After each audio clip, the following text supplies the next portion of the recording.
The stagecoach rattled down the dusty road, each wheel groaning as if it shared the weight of her nervous heart. Clara sat stiffly on the worn leather bench, hands folded tight in her lap, bonnet tilted low to shield her face from the curious eyes of fellow passengers. She had traveled miles across land she did not know, leaving behind a home that no longer wanted her, to meet a man she had never seen. She was a mail-order bride. The letter she carried in her reticule was creased from her constant touch. Its ink was faded but still legible, the words of a cowboy named Daniel Reed, who had lost his wife to fever and wrote with a quiet, restrained tone that seemed more like obligation than affection. He said he had a ranch to manage, a daughter who needed a mother, and a life that could offer security to a woman willing to share it. Security. It wasn't love, but it was something Clara desperately needed. The coach lurched to a halt in the small town of Willow Creek. Dust swirled around the wooden storefronts, the saloon doors flapped lazily in the hot breeze, and a few men tipped their hats before returning to their business. Clara stepped down, her heart pounding, her pale blue dress already gathering road dust at the hem. She scanned the street. No one came forward. Her chest tightened. Surely Daniel Reed would be here? He had written that he would meet her at the station himself. But the street stretched quiet, lined with wagons and tethered horses, not a single soul looking her way. She stood awkwardly by her trunk, feeling the stares of strangers linger too long before sliding away. Minutes ticked by, stretching into what felt like hours. The driver heaved her trunk down with a grunt, tipped his hat, and climbed back aboard. The stagecoach rolled away in a cloud of dust, leaving Clara utterly alone. A lump rose in her throat. What if he had changed his mind? What if this was a cruel joke played by fate? Her fingers trembled as she pulled the letter from her bag and read it again, clinging to the words. "I will be there to fetch you myself. My daughter could use a gentle hand. If you are of good character, I believe we may make a life together." She pressed the paper to her chest. She had left everything behind to come here. She couldn't return. The sound of spurred boots broke her thoughts. A tall man approached from the far end of the street, his hat pulled low, broad shoulders carrying the weariness of someone who had seen too much loss. His jaw was square, tanned by years of ranch sun, and though his stride was steady, there was a distance in his eyes, like a man who had long since learned not to expect joy. Daniel Reed. Clara recognized him from the single photograph he had sent, though time and sorrow had carved deeper lines across his face. He stopped a few feet from her, nodding once, formal and guarded. "Miss Clara," he said, his voice deep, almost rough. "You made it." Clara clasped her hands tighter to keep from trembling. "Yes, Mr. Reed. Thank you for sending for me." There was no smile, no warm greeting, just a curt nod before he hefted her trunk with ease and turned toward his waiting wagon. "It's a long ride out to the ranch. We best get going." Clara swallowed her disappointment and followed. The wagon ride was silent save for the creak of wood and the distant call of meadowlarks. Daniel kept his eyes fixed on the horizon, his hands steady on the reins. Clara tried once or twice to start conversation, asking about the land, the weather, even his cattle, but his replies were short, clipped, as if each word cost him more than he was willing to give. By the time the ranch house came into view, a sturdy wooden home set against rolling pasture, Clara's hopes had sunk low. The house looked cared for, the fences mended, the fields neat, but there was no sense of welcome in its sight. Until a small figure burst through the front door. A little girl, no older than 6, came running down the steps, her braids flying, her eyes bright with anticipation. She skidded to a halt in the dirt, staring up at Clara with wide, innocent eyes that shimmered with something her father had lost long ago, hope. Clara stepped down carefully from the wagon, smoothing her skirt, unsure what to expect. The child took one cautious step closer, then whispered the words that pierced Clara's heart deeper than any silence could. "Are you the angel Mama sent?" The world seemed to stop. Daniel froze where he stood, his jaw tightening, his gaze darting sharply to his daughter. Clara felt her knees weaken, emotion rising so swiftly she had to press a hand to her chest. She knelt to meet the child's eyes, her own voice trembling. "I don't know if I'm an angel, sweetheart, but I'm here, if you'll have me."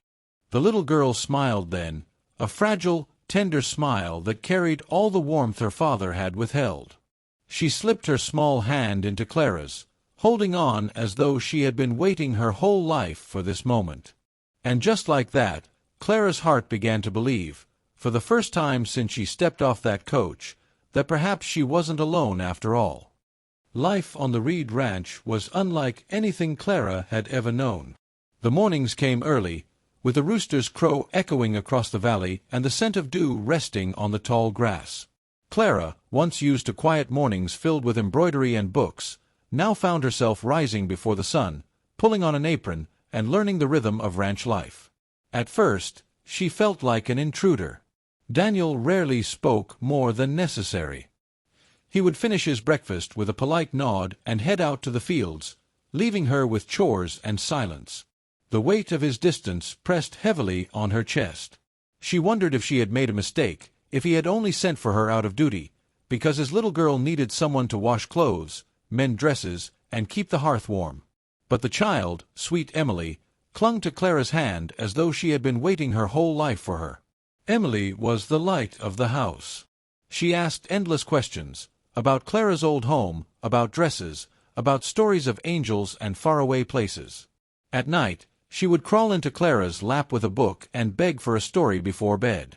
And each time, before her eyes fluttered shut, she would whisper the same thing, half asleep.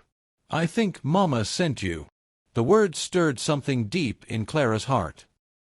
One afternoon, Clara found herself in the kitchen, kneading bread with flour dusting her cheeks, when Daniel came in from the fields. His shirt clung to him, damp with sweat, his hat pushed back to reveal dark hair streaked with the sun. He paused at the doorway, watching her with an expression she couldn't quite name. "You didn't have to do all that," he said, his voice rough but softer than usual. "Cookin', but keen. Emily and I get by just fine." Clara kept her eyes on the dough, pressing it firmly beneath her palms. "Getting by isn't the same as living, Mr. Reed. A home should feel alive." Something flickered in his gaze at her words, but he said nothing more. That evening, when the bread came out golden and the stew was rich and hearty, Daniel ate quietly but finished every bite. He gave no compliment, but Clara noticed the way his shoulders relaxed, the way his daughter smiled wider than usual, and it was enough. The weeks rolled by, and slowly, small changes began to bloom. Daniel started coming in a little earlier from the fields, sitting on the porch while Clara and Emily planted flowers in the small patch of dirt by the steps. He would listen quietly as Emily chattered, occasionally offering a word or two. Sometimes Clara would catch him watching her when he thought she wasn't looking, his eyes lingering not with distance, but with something that looked almost like longing. One night, after Emily had gone to bed, Clara sat sewing by the fire. Daniel lingered in the doorway, his hands in his pockets, as though he wanted to speak but couldn't find the words. "You've been good to her," he said finally, his voice low. "Better than I could have hoped." Clara lifted her eyes, meeting his gaze steadily. "She's easy to love." The silence stretched between them, heavy with unspoken truths. But not everyone in Willow Creek was kind. When Clara rode into town with Emily one Saturday, whispers followed her. She could feel eyes on her back as she bought fabric and sugar, hear the muttered words of women who disapproved of mail-order brides. "Poor Mrs. Reed, barely cold in her grave," one woman whispered. "And now he's brought in some stranger," another added. "Probably just after his land." Clara's cheeks burned, her hands tightening on the basket. Emily, sensing her unease, tugged at her sleeve. "Don't listen, Miss Clara. They don't know you." Clara smiled for the child's sake, but inside, doubt gnawed at her. Did Daniel think the same? Was she truly just a convenient arrangement, nothing more? That night, after Emily was tucked in, Clara found Daniel on the porch, staring out at the wide stretch of land under the starlit sky. She gathered her courage and stepped beside him. "Do you regret sending for me?" she asked softly. Daniel's jaw tightened, his hands curling into fists at his sides. He didn't answer right away. When he finally spoke, his voice was thick with the weight of grief. "My wife. She was the only woman I ever thought I'd love. Losing her—" His voice broke off and he exhaled sharply. "Bringing someone else here, it felt like betrayal. I didn't send for you because I wanted another wife, Clara. I did it for Emily." The words cut deep, though she had expected them. Clara lowered her gaze, her throat aching. "I understand." Daniel turned to look at her then, his eyes shadowed but searching. "But I didn't count on you being you." Clara blinked, her breath catching. "You've filled this house with warmth again," he continued, his voice rough. "Emily laughs more. She smiles more. And when I come in from the fields, I find myself wanting to see you." Her heart thudded painfully in her chest. "Daniel!" He reached for her hand, hesitating as though afraid she might pull away. When she didn't, his calloused fingers closed gently over hers. "I don't know if I can ever love the way I once did," he said. "But I do know I don't want you to leave. Not for Emily's sake. For mine." Tears stung Clara's eyes.